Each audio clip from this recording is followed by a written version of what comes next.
गौतम तम बुद्ध के पिता का नाम शुद्धोधन था। वे कपिलवस्तु के राजा थे। बात उस समय की है जब गौतम बुद्ध का जन्म भी नहीं हुआ था। राजा शुद्धोधन के कोई संतान न थी। इसी कारण संतान प्राप्ति की चाह में वे सदैव विचारमग्न रहते थे। संतान प्राप्ति की चाह में ही उन्होंने 2 विवाह किए थे। राजा शुद्धोधन की बड़ी रानी का नाम महामाया और छोटी का नाम प्रजापति था। धीरे धीरे समय व्यतीत हो रहा था। राजा शुद्धोधन अब अधेड़ अवस्था से वृद्धावस्था की ओर अग्रसर होने लगे थे। देवी देवताओं की पूजा अर्चना और दान पुण्य आदि करने के बाद भी उन्हें संतान का सुख न मिल सका। समय बीतने के साथ साथ राजा की तृष्णा भी बलवती होती जा रही थी। ऐसा प्रतीत होता था जैसे भाग्य के देवता राजा शुद्धोधन से कुपित हो गए हैं। तभी तो उनकी श्रद्धा और निष्ठा भी कोई रंग न ला सकी थी। अब राजा की तृष्णा चिंता और गहन चिंता में बदलने लगी थी। राज्य में चारों ओर सुख, शांति और समृद्धि थी, किंतु अपना उत्तराधिकारी न होने के कारण यह सब कुछ राजा को निरर्थक ही प्रतीत होता था। निःसंतान होने का दुख राजा शुद्धोधन को ही नहीं, रानी महामाया और रानी प्रजापति को भी था। इस चिंता को दूर करने का उपाय किसी के हाथ में न था, अतः वे सभी मौन थे। एक समय की बात है कि रानी महामाया रात्रिकाल में अपने इष्ट देव का स्मरण कर शैया पर लेट गई। लेटते ही उनकी आंख लग गई और उनकी आंखों के सामने भिन्न भिन्न प्रकार के सुखद स्वप्न चित्र तैरने लगे। स्वप्नों का तांता रात भर लगा रहा। स्वप्न आते रहे और सुखद अनुभूति देकर विस्मृत होते रहे। रात्रि का अंतिम प्रहर चल रहा था। रानी महामाया ने स्वप्न में देखा कि 4 यक्ष, जिनके मुखमंडल तेज से प्रदीप्त थे, उनके निकट आए। यक्षों ने रानी को प्रणाम किया और पुष्प के समान बड़ी कोमलता से उन्हें उठाकर एक ओर को उड़ चले। जिस वायुमंडल से होकर यक्ष रानी को लेकर उड़ रहे थे, उसमें बड़ी मनमोहक सुगंध व्याप्त थी। इस भीनी भीनी सुगंध ने रानी के अंतर्मन को प्रफुल्लित कर दिया। यक्षों ने रानी महामाया को ले जाकर एक सर्वोन्नत पर्वत के शिखर पर बैठा दिया। वहां एक बहुत सुंदर आसन बना हुआ था। इस आसन पर विराजमान होकर रानी को बड़ा आत्मिक सुख मिला। रानी महामाया का तनमन प्रसन्नता से झूम रहा था। इसी बीच स्वर्गलोक में निवास करने वाली सुंदरता की प्रतिमूर्ति अप्सराएं वहां एकाएक प्रकट हुई। अप्सराओं ने करबद्ध हो शीश झुकाकर रानी को प्रणाम किया। देवी एक अप्सरा रानी से बोली, आपके स्नान का समय हो गया है, कृपया स्नान के लिए प्रस्थान कीजिए। रानी कुछ न बोली, उठकर उनके साथ चल दी। अप्सराएं रानी को ले मंगल गीत गाती हुई एक सरोवर के पास पहुंची। सरोवर अत्यंत सुंदर था और उसमें श्वेत कमल पुष्प शोभायमान थे। अप्सराओं ने रानी को ले जाकर सरोवर के मध्य खड़ा कर दिया और मलमल कर स्नान कराने लगी। सरोवर का जल रानी के शरीर पर पड़ते ही उनकी काया कंचन जैसी हो गई। इस दिव्य जल के स्नान से रानी का शरीर भी अप्सराओं के समान ही सुंदर हो गया। रानी महामाया आश्चर्यचकित होकर अपने रूप सौंदर्य को निहार रही थी। दिव्य जल से स्नान करने के बाद उनकी काया अत्यंत कमनीय और सुंदर हो गई थी। शरीर पर पड़ी हुई झुर्रियां भी पूरी तरह मिट चुकी थीं। उन्हें ऐसा लगा था मानो उनका यौवन दिव्य रूप राशि के साथ पुनः लौट आया है।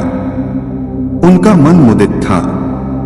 स्नान के बाद अप्सराओं ने रानी को अत्यंत सुंदर और बहुमूल्य वस्त्र पहनाए। भिन्न भिन्न प्रकार के आभूषणों से उनका श्रृंगार किया। इसके बाद अप्सराएं रानी को एक श्वेत मरमरी महल में ले गई। विभिन्न प्रकार से उनका स्वागत सत्कार किया गया। एक अप्सरा अपने हाथों में दिव्य सामग्री से भरा थाल लेकर प्रकट हुई। उस खाद्य सामग्री से स्वादिष्ट सुगंध उठ रही थी।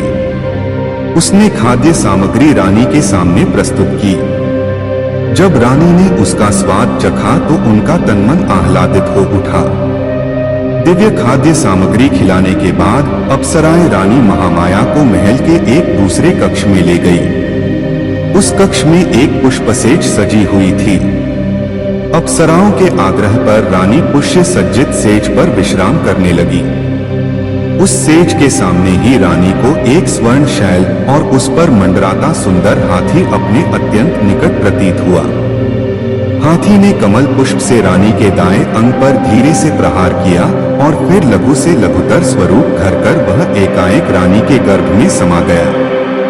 रानी ने भय और आश्चर्य से तुरंत अपनी आंखें खोल दी। अब रानी को पता चला कि वह स्वप्न देख रही थी। बड़ा ही आश्चर्यचकित कर देने वाला और सुखद स्वप्न था, आंख खुलते ही जिसका समापन हो गया था। जब राज ज्योतिषी ने स्वप्न के फल की गणना कर बताया कि उनके यहाँ एक यशस्वी पुत्र रत्न का जन्म होगा, तो उनको प्रसन्नता की कोई सीमा न रही। राजा ज्योतिषी की घोषणा ने जैसे राजा, रानी और प्रजा के ऊपर से चिंता की कालिमा को समाप्त कर दिया था। राजमहल में छाया सन्नाटा धीरे धीरे सिमटने लगा। जो रानी महामाया का गर्भकाल पूर्ण होने की ओर अग्रसर हो रहा था, क्यों राजमहल में प्रसन्नता बढ़ती जा रही थी। अब गर्भकाल लगभग पूर्ण होने को था। उस काल की प्रथा के अनुसार रानी अपने प्रथम शिशु को अपने माता पिता के गृह पर ही जन्म देती थी। इसे अत्यंत शुभ माना जाता था। ऐसा ही विचार कर रानी महामाया को उनके माता पिता के पास भेजने की व्यवस्था की गई, ताकि वे प्रथम शिशु को वहीं पर जन्म दे सके।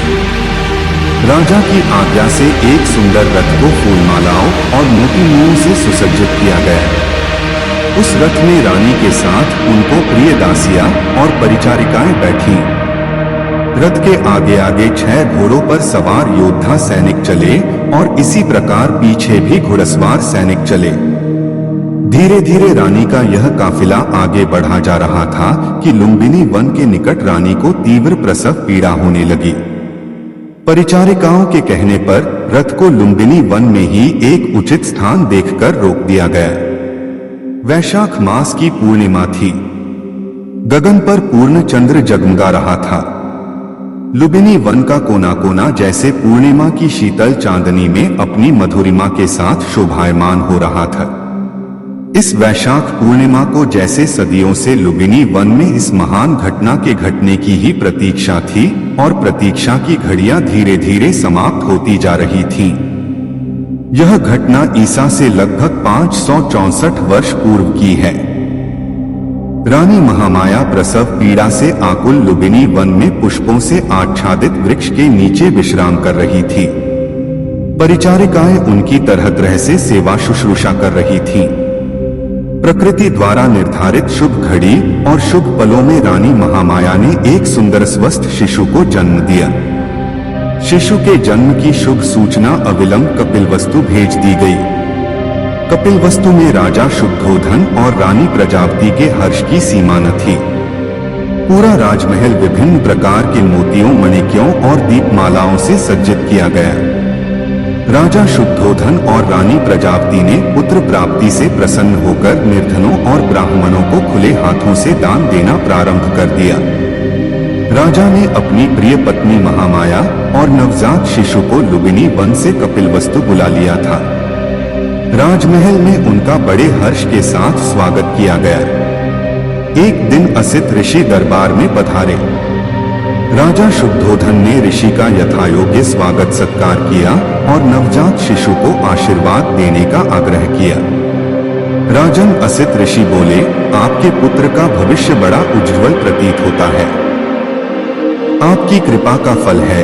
ऋषिदेव राजा शुद्धोधन सिर झुकाकर बोले, अब कृपया शिशु को अपना आशीर्वाद दीजिए। राजन, यह शिशु आगे चलकर आपके शाक्य वंश का नाम विश्व भर में फैला देगा और किसी के आशीर्वाद की नहीं, बल्कि संसार को इसके आशीर्वाद की आवश्यकता पड़ेगी, कहकर असित ऋषि ने शिशु के मस्तक पर अपना हाथ रखा। एक बार भगवान बुद्ध जेतवन बिहार में रह रहे थे। भिक्षु चक्षुपाल भगवान से मिलने के लिए आए थे। उनके आगमन के साथ उनकी दिनचर्या, व्यवहार और गुणों की चर्चा भी हुई। भिक्षु चक्षुपाल अंधे थे। एक दिन बिहार के कुछ भिक्षुओं ने कुछ मरे हुए कीड़ों को चक्षुपाल की कुटी के बाहर पाया और उन्होंने चक्षुपाल की निंदा करनी शुरू कर दी कि उन्होंने इन जीवित प्राणियों की हत्या की। भगवान बुद्ध ने निंदा कर रहे उन भिक्षुओं को बुलाया और पूछा कि क्या तुमने भिक्षु को कीड़े मारते हुए देखा है? उन्होंने उत्तर दिया, नहीं। इस पर भगवान बुद्ध ने उन साधकों से कहा कि जैसे तुमने उन्हें कीड़ों को मारते हुए नहीं देखा, वैसे ही चक्षुपाल ने भी उन्हें मरते हुए नहीं देखा और उन्होंने कीड़ों को जानबूझकर नहीं मारा है, इसलिए उनकी भर्त्सना करना उचित नहीं है। भिक्षुओं ने इसके बाद पूछा कि चक्षुपाल अंधे क्यों हैं? उन्होंने इस जन्म में अथवा पिछले जन्म में क्या पाप किए? भगवान बुद्ध ने चक्षुपाल के बारे में कहा कि वे पूर्व जन्म में एक चिकित्सक थे। एक अंधी स्त्री ने उनसे वादा किया था कि यदि वे उसकी आंखें ठीक कर देंगे तो वह और उसका परिवार उनके दास बन जाएंगे। स्त्री की आंखें ठीक हो गईं, पर उसने दासी बनने के भय से यह मानने से इनकार कर दिया। चिकित्सक को तो पता था कि उस स्त्री की आंखें ठीक हो गई हैं। वह झूठ बोल रही है। उसे सबक सिखाने के लिए या बदला लेने के लिए चक्षुपाल ने दूसरी दवा दी। उस दवा से महिला फिर अंधी हो गई। वह कितना ही रोई पीटी, लेकिन चक्षुपाल जरा भी नहीं पसीजा। इस पाप के फलस्वरूप अगले जन्म में चिकित्सक को अंधा बनना पड़ा। एक बार भगवान बुद्ध अपने अनुयायियों के साथ किसी गांव में उपदेश देने जा रहे थे। उस गांव से पूर्व ही मार्ग में उन लोगों को जगह जगह बहुत सारे गड्ढे खुदे हुए मिले। बुद्ध के एक शिष्य ने उन गड्ढों को देखकर जिज्ञासा प्रकट की, आखिर इस तरह गड्ढे का खुदे होने का तात्पर्य क्या है? बुद्ध बोले, पानी की तलाश में किसी व्यक्ति ने इतने गड्ढे खोदे हैं। यदि वह धैर्यपूर्वक एक ही स्थान पर गड्ढे खोदता तो उसे पानी अवश्य मिल जाता, पर वह थोड़ी देर गड्ढा खोदता और पानी न मिलने पर दूसरा गड्ढा खोदना शुरू कर देता। एक बार भगवान बुद्ध भिक्षा के लिए एक किसान के यहाँ पहुँचे। तथागत को भिक्षा के लिए आया देखकर किसान उपेक्षा से बोला, श्रमण, मैं हल जोतता हूँ और तब खाता हूँ। तुम्हें भी हल जोतना और बीज बोना चाहिए और तब खाना खाना चाहिए। बुद्ध ने कहा, महाराज, मैं भी खेती ही करता हूँ। इस पर किसान को जिज्ञासा हुई और वह बोला, मैं न तो तुम्हारे पास हल देखता हूँ, न बैल और न ही खेती का स्थल। तब आप कैसे कहते हैं कि आप भी खेती ही करते हो? आप कृपया अपनी खेती के संबंध में समझाइए। बुद्ध ने कहा, महाराज, मेरे पास श्रद्धा का बीज, तपस्या रूपी वर्षा और प्रजा रूपी जोत और हल है। पाप भीरुता का दंड है, विचार रूपी रस्सी है, स्मृति और जागरूकता रूपी हल की फाल और पेनी है। मैं वचन और कर्म में संयत रहता हूँ। मैं अपनी इस खेती को बेकार घास से मुक्त रखता हूँ और आनंद की फसल काट लेने तक प्रयत्नशील रहने वाला हूँ। अप्रमाद मेरा बैल है जो बाधाएं देखकर भी पीछे मुंह नहीं मोड़ता है। वह मुझे सीधा शांति धाम तक ले जाता है। इस प्रकार मैं अमृत की खेती करता हूँ। भगवान बुद्ध का जब पाटलिपुत्र में शुभागमन हुआ तो हर व्यक्ति अपनी अपनी सांपत्तिक स्थिति के अनुसार उन्हें उपहार देने की योजना बनाने लगा। राजा बिंबिसार ने भी कीमती हीरे, मोती और रत्न उन्हें पेश किए। बुद्धदेव ने सबको एक हाथ से सहर्ष स्वीकार किया। इसके बाद मंत्रियों, सेठों, साहूकारों ने अपने अपने उपहार उन्हें अर्पित किए और बुद्धदेव ने उन सबको एक हाथ से स्वीकार कर लिया। इतने में एक बुढ़िया लाठी टेकते वहां आई। बुद्धदेव को प्रणाम कर वह बोली, भगवन, जिस समय आपके आने का समाचार मुझे मिला उस समय मैं यह अनार खा रही थी। मेरे पास कोई दूसरी चीज न होने के कारण मैं इस अधखाए फल को ही ले आई हूँ। यदि आप मेरी इस तुच्छ भेंट स्वीकार करें तो मैं अहोभाग्य समझूंगी। भगवान बुद्ध ने दोनों हाथ सामने कर वह फल ग्रहण किया। राजा बिंबिसार ने जब यह देखा तो उन्होंने बुद्धदेव से कहा, भगवन, क्षमा करें, एक प्रश्न पूछना चाहता हूँ। हम सबने आपको कीमती और बड़े बड़े उपहार दिए जिन्हें आपने एक हाथ से ग्रहण किया, लेकिन इस बुढ़िया द्वारा दिए गए छोटे एवं जूठे फल को आपने दोनों हाथों से ग्रहण किया। ऐसा क्यों? यह सुन बुद्धदेव मुस्कुराए और बोले, राजन, आप सबने अवश्य बहुमूल्य उपहार दिए हैं, किंतु यह सब आपकी संपत्ति का 10वां हिस्सा भी नहीं है।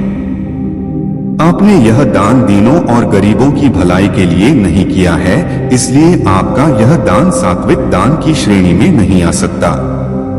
इसके विपरीत इस बुढ़िया ने अपने मुंह का कौर ही मुझे दे डाला है। भले ही यह बुढ़िया निर्धन है, लेकिन इसे संपत्ति की कोई लालसा नहीं है।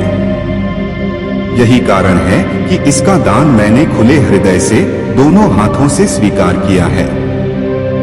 आज एक और नई प्रेरक और ज्ञानवर्धक भगवान बुद्ध की लेकर आए हैं। दोस्तों, गौतम बुद्ध 563 ईसा पूर्व 483 ईसा पूर्व को महात्मा बुद्ध, भगवान बुद्ध, सिद्धार्थ व शाक्यमुनि नाम से भी जाना जाता है। आज के भगवान बुद्ध की प्रेरक कहानी का टॉपिक उत्तम व्यक्ति कौन।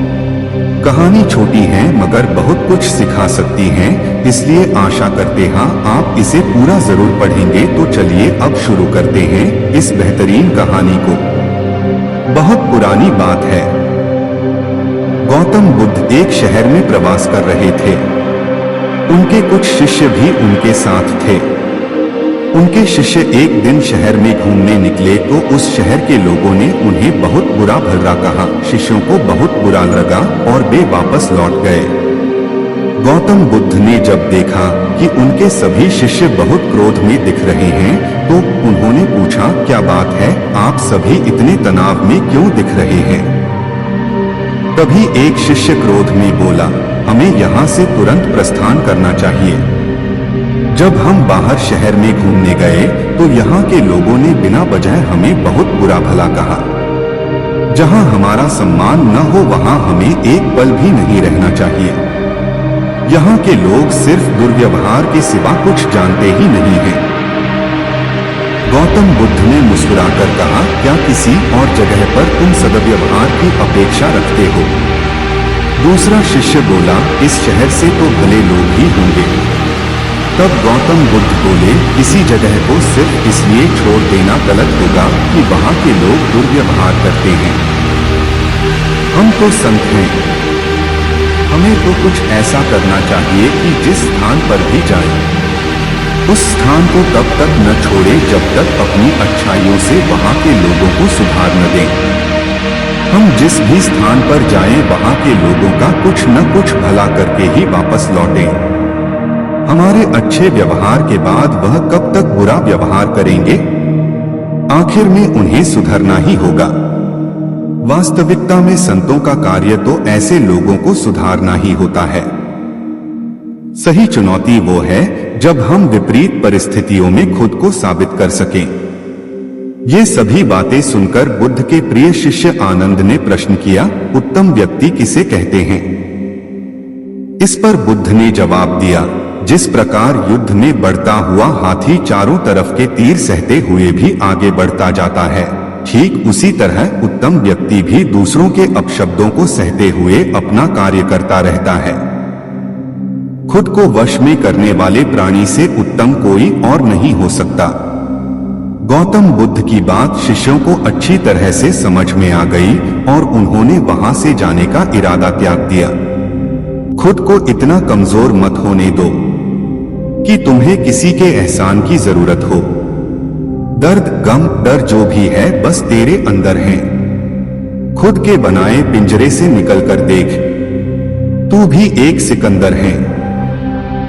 लूट लेते हैं अपने ही, वरना गैरों को कहां पता। इस दिल की दीवार कहां से कमजोर है। जिंदगी में आप कितनी बार हारे, ये कोई मायने नहीं रखता, क्योंकि आप जीतने के लिए पैदा हुए हैं। जिंदगी की कठिनाइयों से भाग जाना आसान होता है। जिंदगी में हर पहलू इम्तिहान होता है। डरने वालों को नहीं मिलता कुछ जिंदगी में, लड़ने वालों के कदमों में जहान होता है। बारिश की बूंदें भले ही छोटी हों, लेकिन उनका लगातार बरसना बड़ी नदियों का बहाव बन जाता है। वैसे ही हमारे छोटे छोटे प्रयास भी जिंदगी में बड़ा परिवर्तन ला सकते हैं। अजीब दस्तूर है जमाने का, अच्छी यादें पेन ड्राइव में और बुरी यादें दिल में रखते हैं डॉट। मैं वो खेल नहीं खेलता जिसमें जीतना फिक्स हो, क्योंकि जीतने का मजा तब है जब हारने का रिस्क हो। यही जज्बा रहा तो मुश्किलों का हल भी निकलेगा। जमी बंजर हुई तो क्या वहीं से जल भी निकलेगा।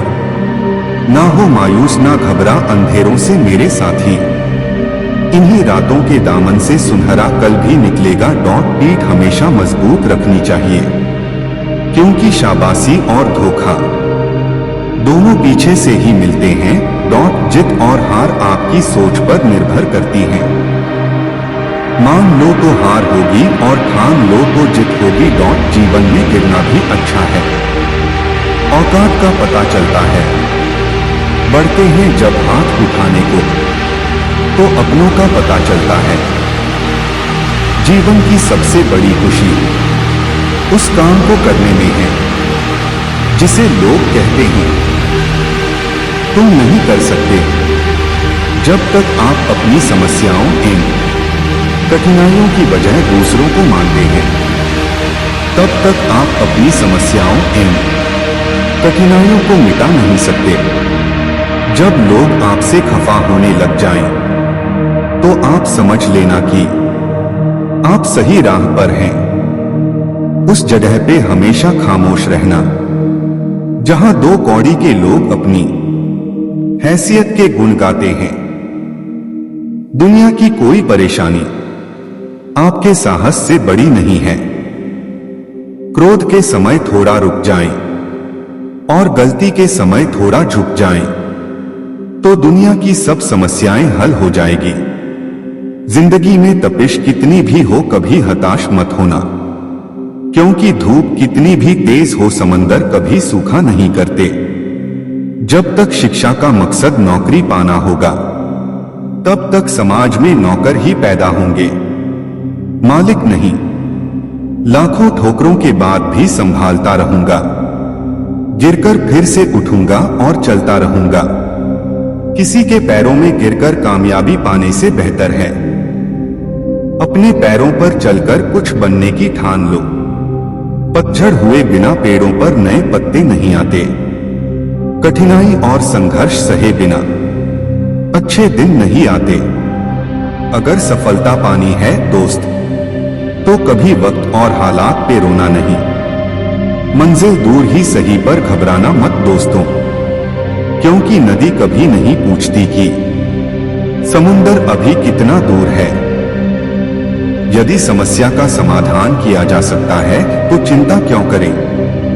यदि समस्या का समाधान नहीं किया जा सकता है तो चिंता करना आपको कोई फायदा नहीं पहुंचाएगा। अगर आप किसी और के लिए दीपक जलाएंगे तो वह आपका भी मार्ग प्रकाशित करेगा। जीवन में एकमात्र वास्तविक असफलता आप जो सर्वश्रेष्ठ जानते हैं उसके प्रति सच्चे ना होना है। आप चाहे जितने पवित्र शब्द पढ़ लें, चाहे जितना बोल लो, वो आपका क्या भला करेंगे यदि आप उन पर कार्य नहीं करते हैं। अपना हृदय अच्छी चीजों में लगाओ, इसे बार बार करो और तुम प्रसन्नता से भर जाओगे। जिस दिन आप सारी सहायता अस्वीकार कर देते हैं, आप मुक्त हो जाते हैं। जो क्रोधित विचारों से मुक्त हैं, उन्हें निश्चय ही शांति प्राप्त होगी। यदि आप पर्याप्त शांत है तो आपको ब्रह्मांड का प्रवाह सुनाई देगा। आप उसकी ताल महसूस कर पाएंगे। इस प्रवाह के साथ आगे बढ़िए। आगे प्रसन्नता है और ध्यान महत्वपूर्ण है। तुम्हारा सबसे बड़ा शत्रु तुम्हें उतना नुकसान नहीं पहुंचा सकता जितना कि तुम्हारे खुद के बेपरवाह विचार। लेकिन एक बार इन्हें काबू कर लिया जाए तो फिर कोई तुम्हारी इतनी मदद भी नहीं कर सकता जितना तुम खुद अपनी कर सकते हो। यहाँ तक कि तुम्हारे माता पिता भी नहीं। तुम्हारा शरीर कीमती है।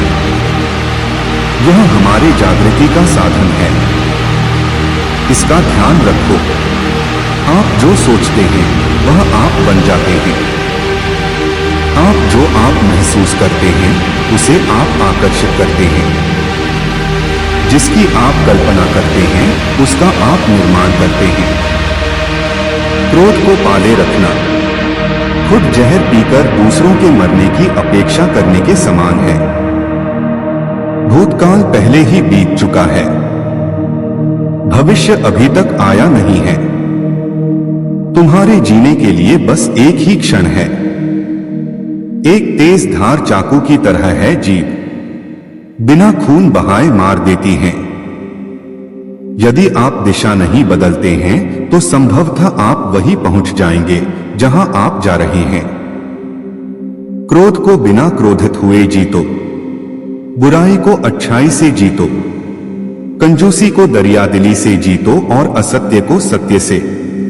सभी प्राणियों के लिए दया भाव रखें, चाहे वह अमीर हो या गरीब। सबकी अपनी अपनी पीड़ा है। कुछ बहुत अधिक भुगतते हैं और कुछ बहुत कम। हर मनुष्य अपनी सेहत या बीमारी का रचयिता खुद ही है। एक कुत्ता इसलिए अच्छा नहीं समझा जाता क्योंकि वह अच्छा भौंकता है। एक व्यक्ति इसलिए अच्छा नहीं समझा जाता क्योंकि वह अच्छा बोलता है। किसी चीज पर यकीन मत करो। यह मायने नहीं रखता कि आपने उसे कहां पढ़ा है या किसने उसे कहा है। कोई बात नहीं अगर मैंने यह कहा है, जब तक कि वह आपके अपने तर्क और समझ पर खरे नहीं उतरे या मेल नहीं खाती हैं। धैर्य महत्वपूर्ण है।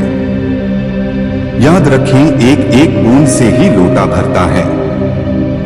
इस तिहरे सत्य को सभी को सिखाओ। एक उदार दिल, दयालु भाषण तथा सेवा और करुणा का जीवन, ये वो चीजें हैं जो मानवता को नवीनीकृत करती हैं। जब आपको पता चलेगा कि सब कुछ कितना सही है, तब आप अपना सिर पीछे झुकाएंगे और आकाश की ओर देखकर मुस्कुराएंगे। एक योजना जिसे विकसित कर क्रियान्वित किया जाता है, वह उस योजना से अच्छी है जो बस एक योजना के रूप में ही मौजूद है। सब कुछ समझने का अर्थ है सबको माफ कर देना। दर्द निश्चित है परंतु दुख वैकल्पिक। जो सोता नहीं है उसके लिए रात लंबी है, जो चलता नहीं है उसके लिए दूरी लंबी है, और जो मूर्ख सच्चा धर्म नहीं जाता उसके लिए जीवन ही लंबा है। प्रसन्नता का कोई मार्ग नहीं है, प्रसन्नता खुद ही मार्ग है। स्वयं पर विजय प्राप्त करना दूसरों पर विजय प्राप्त करने से बड़ा काम है। सच्चा प्रेम समझ से उत्पन्न होता है। पवित्रता अपने आप पर निर्भर करती है। कोई भी दूसरा आपको पवित्र नहीं कर सकता है। जुनून जैसी कोई आग नहीं है। नफरत जैसा कोई दरिंदा नहीं है। मूर्खता जैसा कोई जाल नहीं है। लालच जैसी कोई धार नहीं। जो बुद्धिमानी से जिए उन्हें मृत्यु का भी भय नहीं होना चाहिए। हर इंसान को यह अधिकार है कि वह अपनी दुनिया की खोज स्वयं करे। पैर तभी पैर महसूस करता है जब वह जमीन को छूता है। हर अनुभव कुछ न कुछ सिखाता है, इसीलिए हर अनुभव महत्वपूर्ण है। हम अपनी गलतियों से ही सीखते हैं। सबसे बड़ी विफलता है सत्यवादी न होना। परमात्मा ने हर इंसान को एक जैसा ही बनाया है। अंतर सिर्फ मस्तिष्क का है। पहले अपने आप पर विजय प्राप्त करें। दूसरों को कुछ भी साबित करने से पहले खुद को साबित करें, क्योंकि हर व्यक्ति की पहली स्पर्धा तो अपने आप से होती है।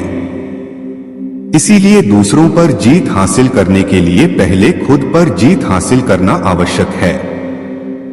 आपको जो मिला है उसका अधिक मूल्यांकन ना करें और ना ही दूसरों से ईर्ष्या रखें, क्योंकि दूसरों से ईर्ष्या रखने वाले को कभी भी मन की शांति प्राप्त नहीं होती है। सभी बुरे कर्म मन के कारण उत्पन्न होते हैं। अगर मन ही परिवर्तित हो जाए तो अनैतिक कार्य का ख्याल ही नहीं आएगा।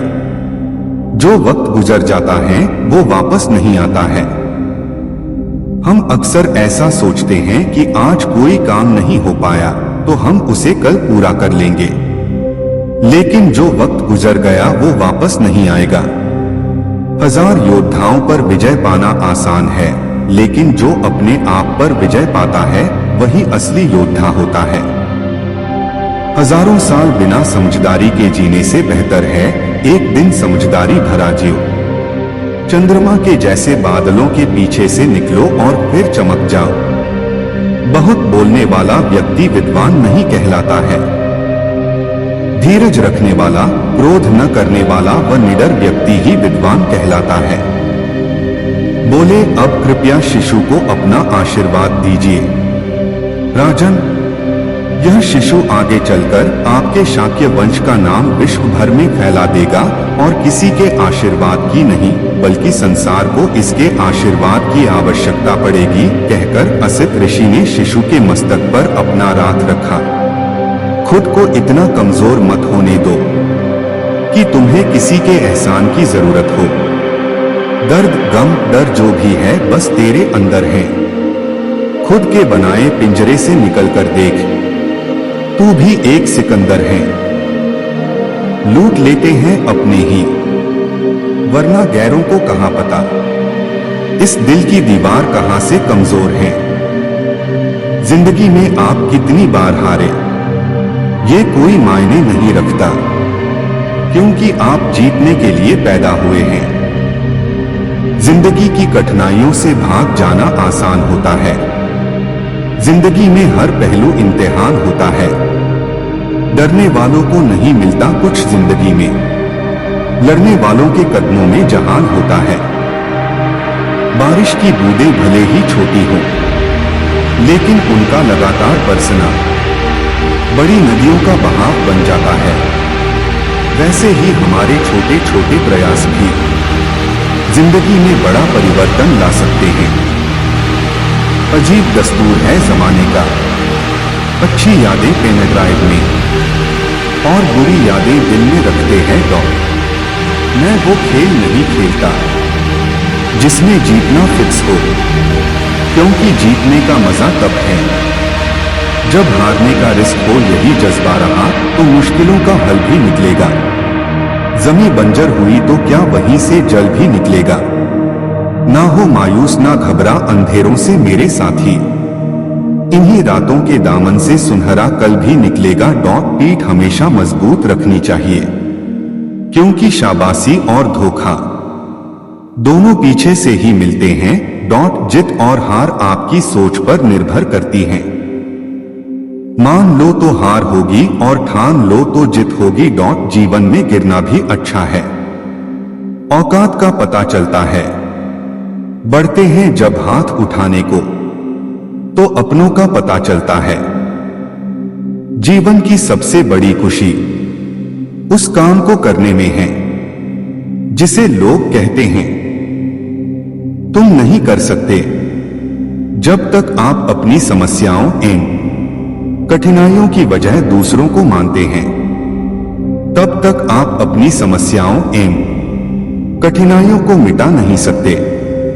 जब लोग आपसे खफा होने लग जाएं, तो आप समझ लेना कि आप सही राह पर हैं। उस जगह पे हमेशा खामोश रहना जहां दो कौड़ी के लोग अपनी हैसियत के गुण गाते हैं।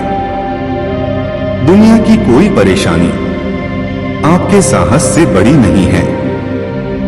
क्रोध के समय थोड़ा रुक जाएं और गलती के समय थोड़ा चुप जाएं, तो दुनिया की सब समस्याएं हल हो जाएगी। जिंदगी में तपिश कितनी भी हो कभी हताश मत होना, क्योंकि धूप कितनी भी तेज हो समंदर कभी सूखा नहीं करते। जब तक शिक्षा का मकसद नौकरी पाना होगा, तब तक समाज में नौकर ही पैदा होंगे, मालिक नहीं।